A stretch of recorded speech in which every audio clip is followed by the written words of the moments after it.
Terima kasih adik Sana masih bersama kami di Berita Bengkulu.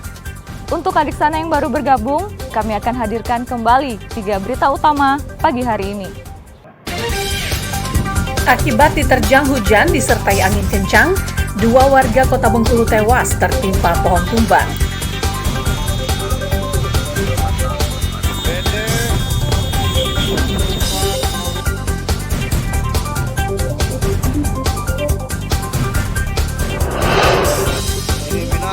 Dilalap si jago merah, 2 rumah di Kelurahan Kebun Keling, Kota Bengkulu, ludes terbakar dan merenggut 1 korban jiwa.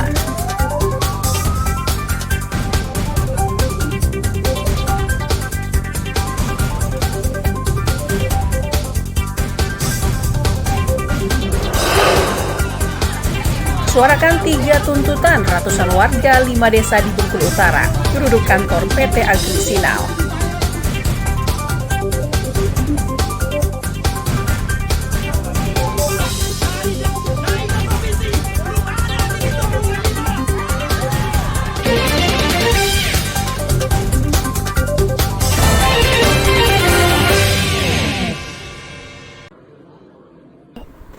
...161 calon jemaah haji asal Kabupaten Seluma tahun 2023 mulai menjalani manasik haji.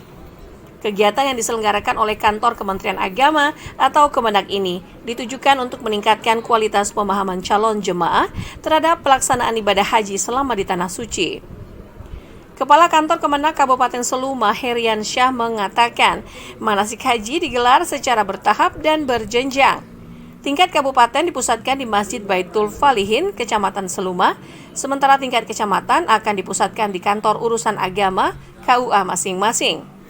Selama manasik haji ini, para jemaah akan dilatih tentang semua tata cara pelaksanaan ibadah haji. Mulai dari ihram, wukuf di Arafah, tawaf ifadah, sa'i, mabit di Musdalifah, dan melempar jumroh. Sosialisasi tentang dokumentasi, kemudian dilanjutkan nanti siang dengan manasik haji. Manasik haji perdana, sudah itu seterusnya dilanjutkan dengan manasik haji tingkat kecamatan oleh kabupaten. Berapa orang ya? Kita yang berangkat jemaah 161 orang yang berangkat. Kapan mulai berangkat? Berangkat kalau sekarang jadwal kepastian sedang proses. Mudah-mudahan sekitar tanggal 12 masuk asrama haji, tanggal 13 kita berangkat ke 13 Mei. Padang, Juni.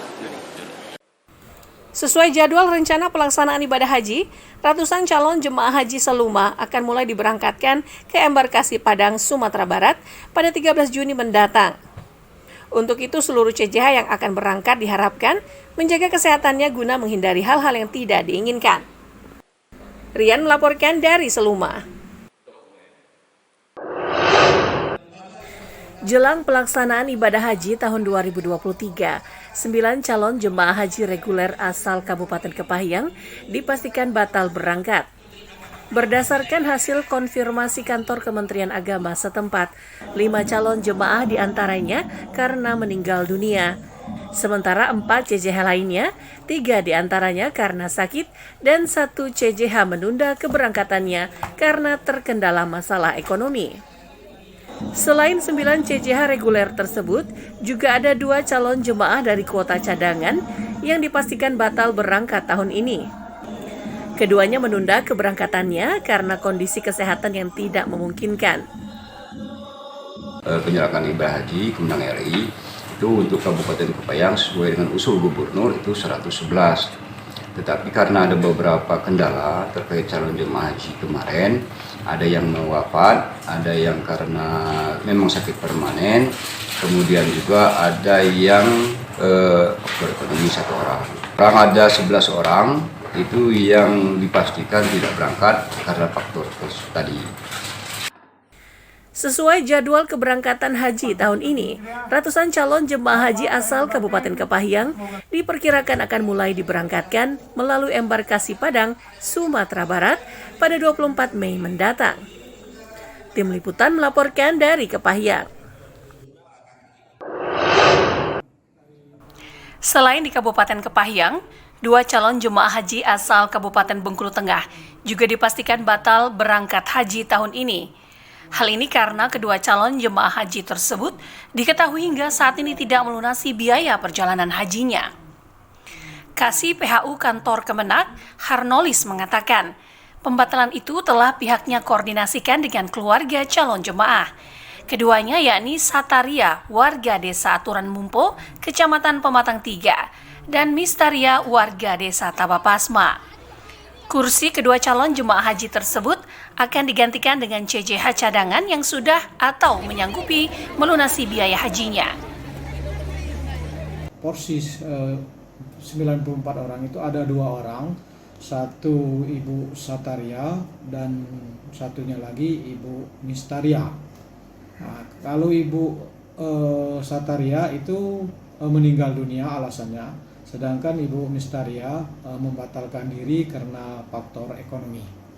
Untuk yang meninggal dunia itu digantikan atau seperti apa? Untuk yang meninggal dunia atau yang batal tadi itu sudah dipersiapkan nanti untuk jemaah cadangan yang akan naik secara otomatis. Sementara untuk calon jemaah haji tertua yang dipastikan berangkat tahun ini yakni Gera Aman, warga desa Kelindang dengan usia 96 tahun. Sedangkan untuk calon jemaah haji termuda yaitu Afif, warga desa Pekinyaring, seorang mahasiswa dengan usia 22 tahun. Sesuai jadwal keberangkatan, CJH asal Kabupaten Bengkulu Tengah diperkirakan akan mulai diberangkatkan pada tanggal 10 Juni mendatang. Tim Liputan melaporkan dari Bengkulu Tengah. Badan Pusat Statistik atau BPS menyebutkan bahwa pasca pandemi COVID-19, pergerakan pertumbuhan produk domestik regional bruto atau PDRB di Provinsi Bengkulu mulai stabil. Pertumbuhan ekonomi secara year on year atau tahun ke tahun pada triwulan 1 tahun 2023 terhadap triwulan 1 tahun 2022 meningkat 4,07%.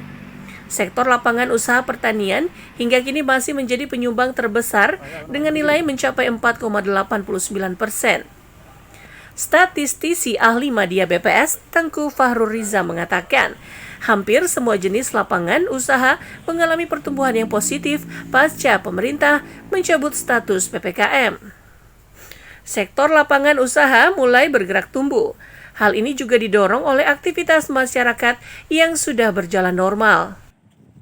Sampaikan bahwa secara hituki artinya kalau kita bandingkan dari triwulan 1 2023 dibandingkan dengan triwulan 4 2022 ya, itu masih mengalami kontraksi atau pertumbuhan negatif sebesar minus 2,38% ya. Namun apabila kita bandingkan secara year on year artinya triwulan 1 2023 dibandingkan dengan triwulan 1 2022 itu masih tumbuh sebesar 4,07%. Nah, kemudian kalau kita fokus secara year on year yang biasanya menjadi analisis ya, memang hampir sebagian besar lapangan usaha mengalami pertumbuhan positif kecuali ada 3 lapangan usaha yang masih mengalami pertumbuhan negatif. Ya, itu yang pertama dari jasa keuangan dan asuransi, kemudian konstruksi, dan satu lagi ada di industri pengolahan. Ya, memang karena secara umum atau 14 lapangan usaha ini masih mengalami pertumbuhan negatif sehingga secara total masih tumbuh sebesar 4,07%. Sementara itu, sektor usaha yang hingga saat ini masih mengalami pertumbuhan yang negatif, yakni jasa keuangan asuransi, konstruksi, dan industri pengolahan. Tim Liputan melaporkan dari Kota Bengkulu.